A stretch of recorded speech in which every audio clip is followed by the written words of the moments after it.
The overall goal of this procedure is to describe the techniques for collecting and processing Chironomidae surface-floating Pupal Exuviae samples for water quality assessment.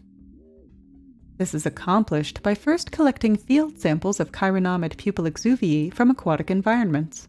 In the second step, a subsample of 300 specimens is picked from each field sample, and the samples are separated into distinct morphological groups. In the final step, multiple representatives from each group are mounted onto glass microscope slides. Ultimately, the specimens are identified to genus or species to evaluate the water quality conditions.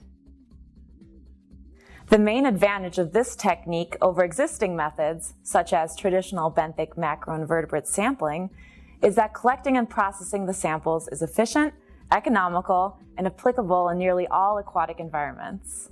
Use of this technique yields valuable information for biological monitoring studies and can provide insights into how sites change over time due to disturbances, pollution events, or climatic change. Though we are focusing on how this technique can be used in a stream habitat, it can easily be applied to other aquatic systems such as rivers, lakes, ponds, estuaries, or rock pools.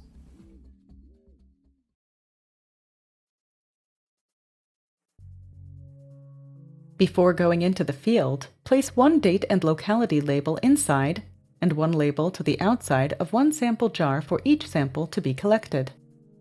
Then, for each sample, with a larval tray in one hand and a sieve in the other, dip the larval tray into the water where Pupal Exuviae accumulate. When the water, Pupal Exuviae, and debris have entered the larval tray, pour the sample through the sieve. After 10 minutes of collecting, use a bottle filled with water.